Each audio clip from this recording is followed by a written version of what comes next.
Vedare tinokuchingamidzai zvekare kune chimwe chirongwa pano paZim Facebook Secrets and Confessions. Tadzoka zvekare nemamwe mamessages. Regedzai tibva tapinda mumamessages edu atadzoka takakubatirai. Message yedu yekutanga yakamira sekudai so. Hanzi makadii zvenyu mukomana ndinokumbirawo kuti munge muchivigawo chitupa changu. Inini mukoma nyaya yangu yakamira sekudai so.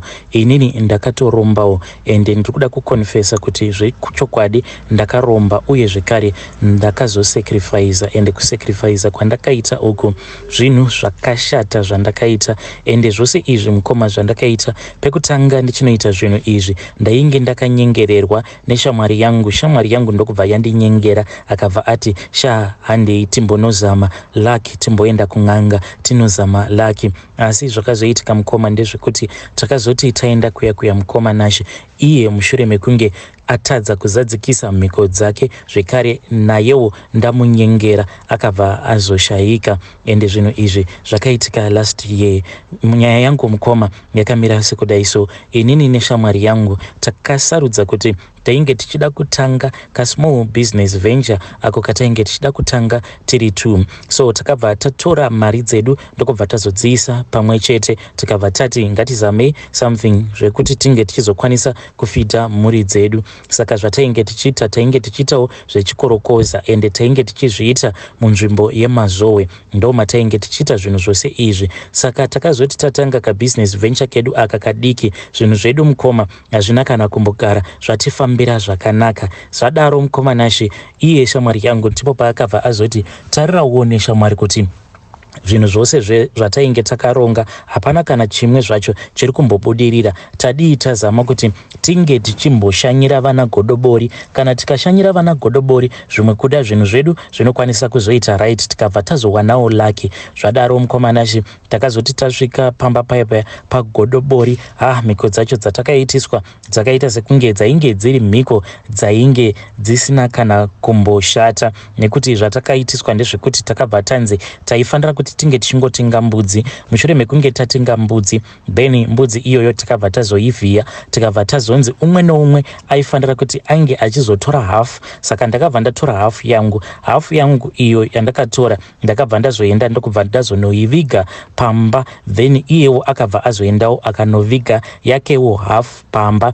Then musoro uya wacho wainge wasara musoro wacho takabva tazonzi taifanira kuti tinge tichizoti kana wava usiku tobva tazoenda kumakomba kuya kwatainge tichiita zvechikorokoza ndiko kwataifanira kuti tinge tichizoenda kunochera rakaita kunge guva tobva tazoviga musoro uya. Asi musoro uyu mukoma hataifanira kungoita wekungokanda kungokanda muguva iro ratinenge tachera. Asi directions yatakapiwa ndeyekuti taifanira kuti tinge tichizotenga gumbeze. Takati tatenga gumbeze tikabva tanzi chitsvakai chimhasa. Takati tatsvaka chimhasa chiya ndokubva tazonzi zvamunoita ndezvekuti munotanga mawaridza chimhasa pasi then mobva mazotora musoro uya wembudzi mobva mazowaridza gumbeze mobva mazoisa musoro wembudzi pamusoro pegumbeze mobva mazochiputira ndo zvatakabva tazoita mukoma nashe. Takati taita zvose izvi ndokubva tazochera zvedu gomba redu riya rainge rakaita kunge guva tikabva tazotanga kufushira.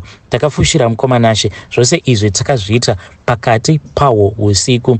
Zvadaro takabva tazonzi taifanira kuti tinge tichizotenga masutu edu. Takati tatenga masutu edu aya ainge ari eblack tikabva tazonzi taifanira kuti tinge tichizomaunza masutu awa pamba pen'anga iyoyo nekuti pane dzimwe mhiko dzainge dzichida kuti dzinge dzichizoitwa pamusoro pemasutsu iwawo. Saka takabva tazopiwa mhiko dzacho mushure mekunge tapiwa masutsu edu back aya atainge tatenga ndokubva tazodzokera zvedu mukoma. Asi inini mukunodzokera ndakabva ndatanga kufunga. Ndakati ndafunga ndati kufunga ndikabva ndati pano ndinofanira kuti ndinge ndichishandisa hungwaru. Ndakabva ndati zvinhu izvi zvataita izvi nerimweni ramazuva zvichazopanduka. Hakuna munhu anoenda kunotora kutora mushonga wekuti unge uchizokuitira mari kun'anga, mushonga iwoyo ukasakupandukira kumagumo kwazvo sezvatinongonzwa mushonga unototi unge uchizokupandukira kana uri mushonga wekuti unge uchizokuitira mari out of nowhere. Saka ndakati ndati dhuu kufunga kudaro, ndakabva ndazouya neplan iyi yandakauya nayo mukoma ndeyekuti ndakabva ndazoenda ndakaenda nerweseri ndokubva ndazoshanyira imwe n'anga iyi yandakashanyira ndichinosvika pamba payo ndakabva ndazoiudza chokwadi, ndikabva ndati sekuru, ndo izvi zvandakaita inini neshamwari yangu, takaenda tikanoromba tikabva tadai. Zvino sekuru, zvinhu izvi zvatakaita ndinoziva kuti nerimweni ramazuva zvinhu izvi zvatakabata zvichazosvika pakutipandukira. Saka sekuru, zvinoita here kuti imimi munge muchindiisirawo dzimwe mhiko pamusoro pemhiko idzo dzandakanoitiswa? Vakabva vati uri kuda kuti ndinge ndichikuitira mhiko dzakaita sei? Ndikabva ndati sekuru, inini plan B yangu ndeyekuti ndiitirei mhiko dzekuti kana kuri kuzonzi zvinhu izvi zvatakabata kana zvikazoenda nepamwe, kana zvikapanduka, kana zvikazoda kuzondidyira vana vangu kana mudzimai wangu kana kuti ani zvake wedzinza rangu, ndikuda kuti mhiko idzodzo dzamuchandiitira dzinge dzichizorambidza izvo zvatakaenda ndikanobata neshamwari yangu kuti zvisazondidyira vana vangu kana ani zvake wekudzinza rangu. Sekuru vaya vakabva vati it is okay, ndichakupa izvo zvichaita kuti mishonga iyi inge ichizokonesa mishonga iyo yamakaenda mukanobata kana kuri kuzonzi ikazopanduka iwewe haufi wakazosangana nezvakashata. Asi sekuru ava vakabva vati mishonga iyi kana kuri kunzi ikauya kumba kwako ikakupotsa inofanira kuti inge ichizowana kwekuti inoenda kunopedzera shungu. Saka ndakabva ndazongosarudza bhururu wangu uya wandainge ndakaenda ndikanoromba naye, ndikabva ndati sekuru, ndikuda kuti zvinhu izvi kana kuri kunzi zvikazopanduka zvinge zvichizodzokera zvobva zvazoenda zvobva zvazonorova nekupedzera shungu pana bhururu wangu. Zvose izvi ndakazviita ndiri muchivande. Saka plan A yangu yainge iri yekuti kana kuri kunzi tikawana mari, tichipiwa mari nezvikwambo izvo zvatainge takabata, aiwa tinenge tichingoti Mwari kudzwai, inini neshamwari yangu tinenge tichingogoverana mari iyoyo. Asi kana kuri kuzonzi pakazoitika another thing, plan B yainge iri yekuti inini handaizoda kuti kwedu kumhuri, kwedu kudzinza kunge kuchizodeuka ropa, kwake kudzinza ndiko kwainge kuchazodeuka ropa. Zvadaro mukomanashe ndakabva ndazopiwa mishonga iyo yandakanzi nasekuru, iyo ndo mishonga yako ichazokuchengetedza. Ndokubva ndavatenda sekuru vaya ndikabva ndazodzokera zvangu kumba. Mukoma, zvinhu zvedu zvakabva zvazotanga kufamba mune zvakanaka, ende inini ndini ndainge ndichingowana mabenefits nekuti shamwari yangu iye ainge achingogara achingokomplaina achingoti shamwari zvinhu zvangu hazvisi kumbondifambira, ainge ava kungoreceiva maspiritual attacks, problem after problem. Then mwana wake mukoma, zvinhu izvi pazvakazopanduka mwana wake ndokubva azongotanga kungopenga kutorasika njere. Mukoma nashe pandakaona kuti mwana wake ainge ava kurasika njere, ndipo pandakabva ndazorangarira kuti pamhiko dziya dzatainge takaita iye ndizvo zvaainge akasarudza kuti wake mwana ange achizorasika njere, then wanguwo mwana ndiye aifanira kuti ange achizofa, mwana wangu musikana. Ndakati ndakamutarisa mwana wangu musikana uyu ndikabva ndati hazvigoneki zvamuchose, wangu mwana haangafi nekuda kwekuti mhiko idzi dzandakaita dzava kuda kuti dzinge dzichizonditorera mwana wangu. Ndakabva ndazoactivata plan yangu B iyaiya, ndikati kwete, kana azviite handikwanise kuti ndinge ndichizorasikirwa nemwana wangu. Saka mushonga uya wandainge ndakabatiswa nevamwe godobori vaya wakabva wazoshanduka, ndokubva wazoshandura kuti mishonga iyaya iyo yainge ichida kunditorera mwana wangu inge ichizoita return to my friend. Saka mishonga iya yakabva yazodzokera kune shamwari yangu, ndokubva yazongoramba ichingomushungurudza. Zvadaro inini mukoma, kubva zuva iroro ndakabva ndatanga kuronga zano rekuti shamwari yangu uyu ndainge ndava kutoda kuti ange achitopinda 6 feet underground muvhu chaimo kuti tinge tichimufushira, because mumwoyo mangu ndainge ndazviudza kuti uyu kana akagara afa zvinoreva kuti anenge atofa nezvose izvo zvatakaita. Ndainge ndava kusada kuti ange achiramba achingorarama. Ndakabva ndazodzokera zvekare kuna sekuru sekuru vaya avo vakabva vazondiudzira zvekuita. Zvino zvainge zvakaitika mukomanashi ndezvekuti masutu aya eblack avo atainge takanzi tinge tichizotenga mushure mekunge tamatenga, tikabva tanzi masutu iwawo aifanira kuti ange achizouya pamba pasekuru vaya avo vekutirombesa. Saka mushure mekunge vaita mishonga yavo, sekuru vainge vakatidzidzisa ivo vakati awa masutu awa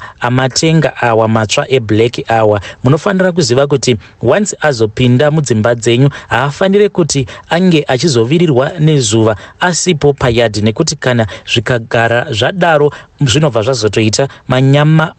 zvazotoita manyama amire nerongo. So ndainge ndichiziva kuti iyo ndiyo yainge iri weakness pamhiko dzatainge takaita, yaikwanisa kuzotiurayisa kana kuri kuzonzi masutu awo atainge tichishandisa pamasacrifices edu kana akazorara asipo pamba, zvinoreva kuti newewe unenge wava kutofa nekuti masutu awa ainge ari connected kwatiri.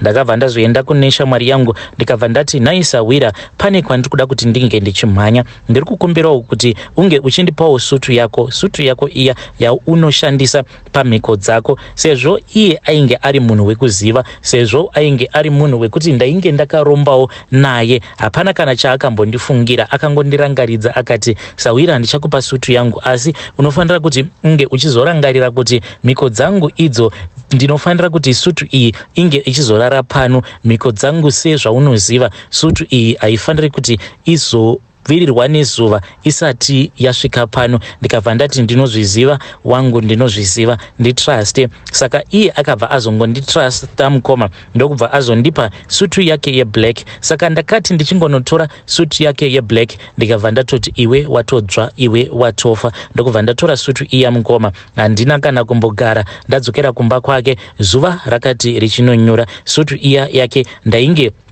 ndinayo zvayo mumba mangu. Then zvadaro mukomanashi sawira wangu uyu akabva azosangana nemaproblems ekuti akabva atanga kurwara. 2 weeks later mushure mekunge ndabva mukunotora sutu yake ndokubva azoshayika. Akati afa kudaro akabva azonovigwa kumusha uko kune vedzinza rake, ndiko kwaakavigirwa ikoko. Zvadaro mukoma zvose izvi ndainge ndatozvikanganwa. One day ndakati zvangu ndichibva kubasa kudaro ndakabva ndati dhuma nebest friend yangu, chipoko chake ndakasangana nacho, mweya wake ndakasangana nawo. Ndakati ndasangana nechipoko chake mukoma ndakarohwa nehana because ndakamuona ainge akagara zvake pambedha pangu. Mukoma nashi pandakasangana nechipoko chake ndakabva ndabuda mumba ndiri speed, ndakaita kuti rutsoka ndibereke ndichimhanya mukoma. Ende zvinhu izvi zvandakaona mukoma zvinhu zvekuti zvakandivhundutsa. Saka icho chipoko ichi chinotaura neni chainge chichindibvunza, chakandibvunza icho chikati,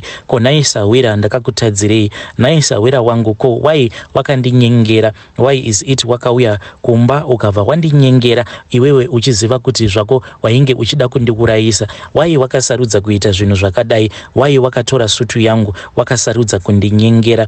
Why usina kudzoka nesutu yangu in time sezvandainge ndakakukumbira kuti unge uchiita? Sei wakaita zvinhu zvakashata kudai pamberi paMwari? Why usiri kuda kukonfesa? Saka shamwari yangu akabva anditi iye ainge achida kuti ndinge ndichikonfesa nekuti ndainge ndava kurwarisa mwana wake nemishonga yose iyo yandainge ndakabata yainge yava kukonzeresa kuti mwana wake mukomana ange achizotanga kupenga. Right now zvava kuitika ndezvekuti mwana weshamwari yangu achiri kungopenga, chipoko cheshamwari yangu chichiri kungondi affecta ende chinongogara chichingoti at all the times ndikuda kuti unge uchikonfesa zvose zvawakaita, ndikuda kuti unge uchikonfesa kunyengera kwese kwawakandiita, ende ndikuda kuti unge uchizopodza mwana wangu. Bvisa mishonga yako yose iyo yawakashandisa pakukuvadzisa mwana wangu so that mwana wangu ange achizokwanisa kuita right again. Chipoko ichi chinongogara chichingoti enda unokonfesa. Right now mukomanashi mwana wangu musikana uya wandainge ndisingade kuti ange achifa akazosvika pakufa. Zvadaro mukomanashi imba yangu yakazongokaruka yangoti ngandu yainge yabatira moto from nowhere. Imba yangu ikabva yatosvika pakutsva, yakangotsva mukoma just like that. Inini wacho mukoma kana ndakazvitarisa, kana ndikaona kana ndikatarira ndikacherechedza behavior yangu ndava kutoona kutoti kukwana chaiko handisisina kukwana, ndava kutoita sekunge nditori munhu uya anotonzi nzandeya, handisisina kana kutombokwana zvachose. Mukoma Nashi shamwari yangu uyu iye akandivimbisa akati ndikuda kuti pandinozodzoka unge wagadzirisa zvose izvo zvawakandikanganisira, ende chipoko ichi chakabva chandithreatena zvekuti ndega ndakabva ndanzwa ndichipindwa nechando. Chipoko ichi chiri kuti iwewe ndikuda kuti unge uchikonfesa, kana ukasakonfesa ndichameka sure kuti uchatambudzika, ende uchatambudzika kuzosvika wazosvika muguva. Ende mukoma ndiri kutotsvakawo rubatsiro. Ndainge ndichimbogara muHarare, but pari zvino handichatombogari muHarare. Mushure mekunge imba yangu yatsva because of this thing that I did. Chipoko ichi mukoma ndainge ndichifungidzira kuti zvimwe kuda ndichangochisiyawo muHarare imomo, asi chipoko ichi chakabva chazonditevera kuno kwandiri mukoma kumaruzevha.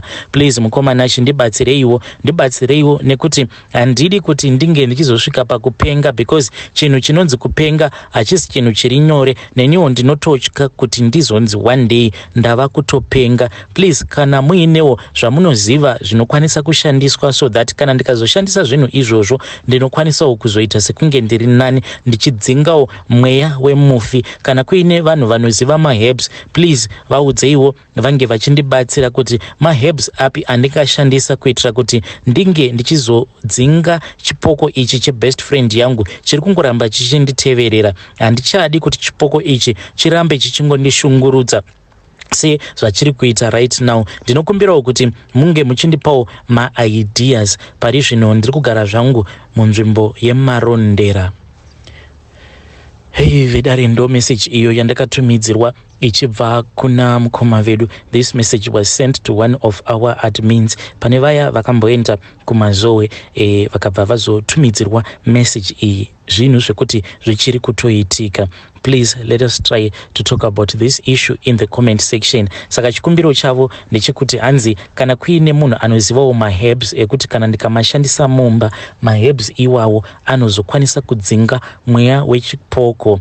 I don't know vedare, kana kuinewo vanoziva you can type in the comment section. Hey, but pari risky, because what if munhu uyo wacho uyo ari kumuka chipoko obva azouya kwauri obva ati saka iwewe ndiwe wati unozvigona, saka let us talk about it. Hey, unozvifambisa sei? Ungokarukawa kutonzi let us discuss this issue that you wrote in the comment section. Pakaipa ngatisanganei zvekare mune zvimwe zvirongwa zvinotevera.